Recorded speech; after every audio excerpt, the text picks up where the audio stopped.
Agouagon, village situé dans l'arrondissement de Tillok, commune de Glazou, département des Collines, fête ses vaudous. Une semaine après la grande célébration des Vaudou Days à Ouida, cette localité, comme à l'accoutumée, rend aussi hommage à cette divinité. Ce jeudi 16 janvier 2025 marque le début des festivités. Sur la place publique Agbadji, les populations du village ont été conviées à la consultation du phare par Sa Majesté Dada Tokle Agua XIV, en présence de son Premier ministre, l'honorable Edmond Agua, sage et notable, ainsi que les délégués ont été conviés à cette cérémonie. Cette consultation du phare marque une étape importante pour ces 4 jours d'intense activité et pour l'année 2025 pour les filles et fils d'Agouagon. Nous nous sommes rassemblés ce matin à la place publique dite Agbadji pour la consultation de phare de notre village. La fête vaudou s'était déjà passée, mais nous, d'habitude, on le fait une semaine après. Il y a le roi, l'honorable, les têtes couronnées, les CV, et nous avons appelé les Bokono pour nous faire la consultation du phare et savoir quelle attitude à tenir dans le village pour l'année 2025. Il est suivi de Sa Majesté Dada Tokle Agua XIV. Nous sommes à cette place Agbadji d'Agouagon ce matin parce que nous voulons fêter comme à l'accoutumée les fêtes de Vaudou. Et pour la plupart du temps, chez nous, c'est toujours en léger différé afin de nous permettre d'être assez relax, aller au bout de nos objectifs dans ces manifestations. Avant d'implorer l'indulgence sur la veille de ces vaudous qui nous gèrent, qui gèrent la cité avec nous depuis la nuit des temps, il est indispensable, surtout à l'entrée d'une nouvelle année, surtout comme la nouvelle année 2025, il est de bon temps que nous consultons le sort, les conduites à tenir au cours de cette nouvelle année 2025 que nous venons d'entamer. J'ai invité tout le royaume, tout le village d'Agouagon, filles comme garçons, sages, jeunes, tout le monde, surtout en présence des élus locaux, pour que nous puissions consulter le phare comme ça se fait un peu partout, afin d'être guidés par les manes de nos ancêtres. Le collège de Bokono, conduit par Bokono Sillon, venu de Kwamien pour la circonstance, une autre localité Marie, passe au rituel en interrogeant le phare.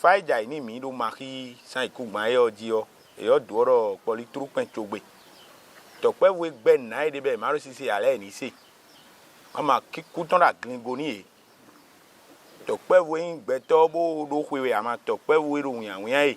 bodo sise yi bo tokpo no ko ngbe ni ro to me le ni se mama beto na wia ganji bona do yonu ko do na iku gbagba ma te o takete ateku akuto gbovi ma te o takete ateku faro to tritiri na don kwa do poli trupen chogbe yodine trupen vi chode bo khoro deji lon fin vi chode bo khoro faro tenkpon de le jao dimbo mi ma sa fun tenkpon le mi na ikomra ikhopo konku e ona wa ni filea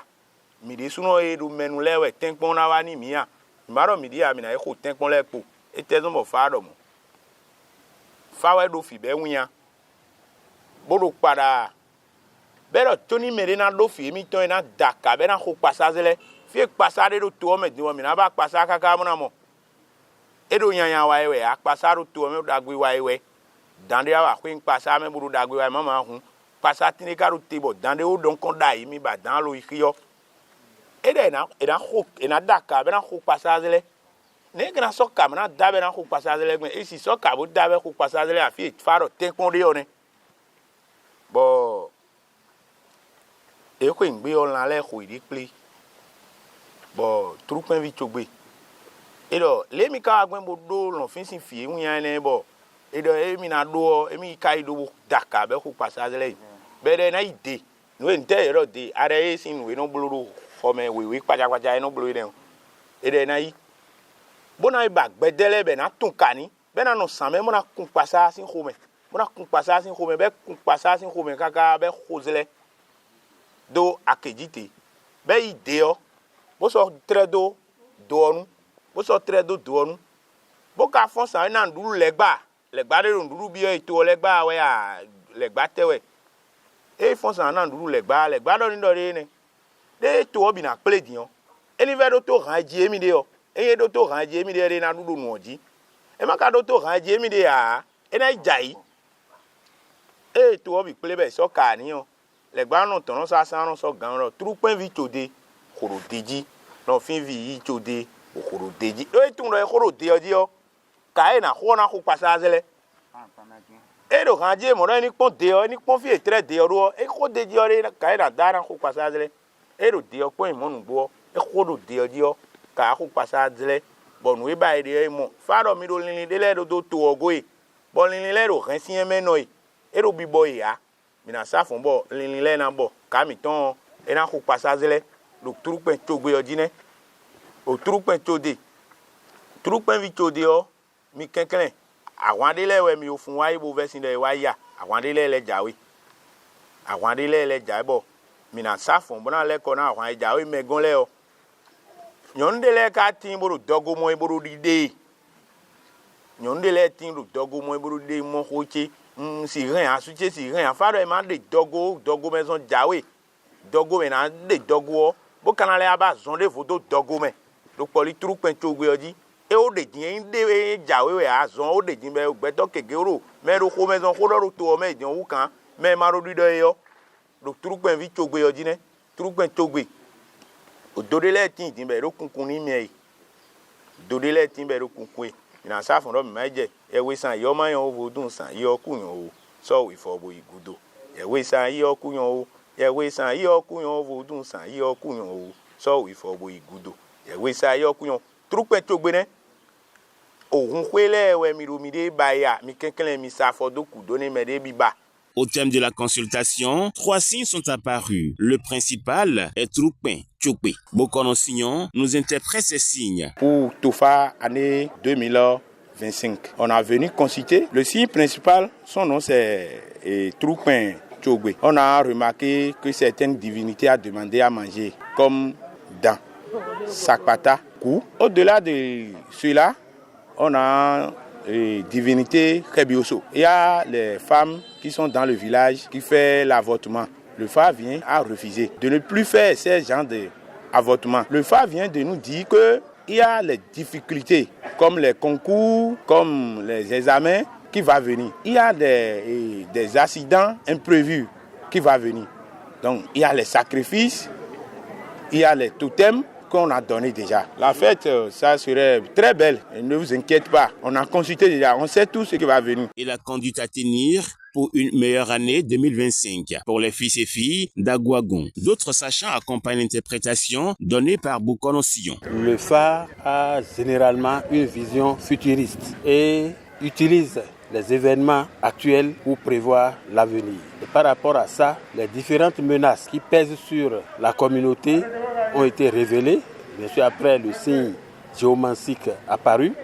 les rituels et offrandes qui doivent s'organiser ont été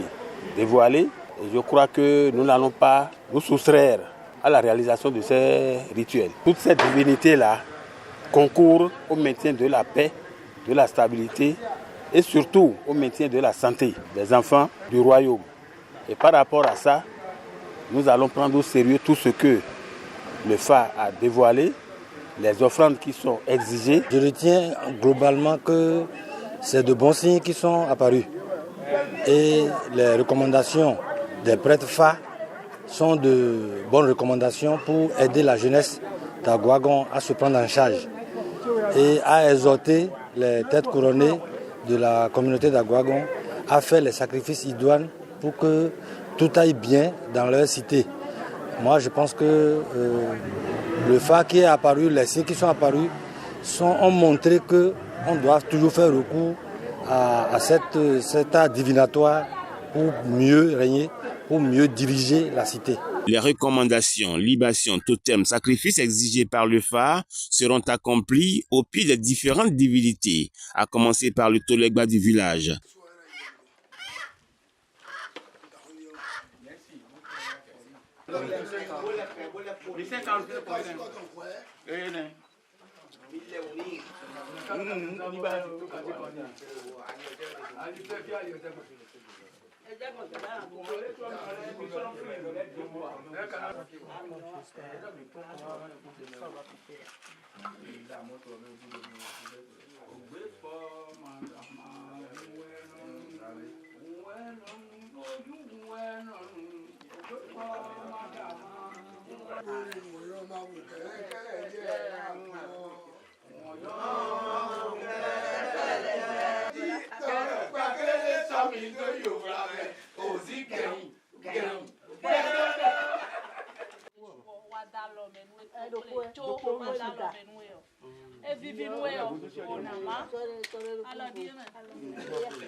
Dans Rebioso, Sakmata, Gou et autres divinités.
Après ces différentes étapes, place aux manifestations à proprement dites.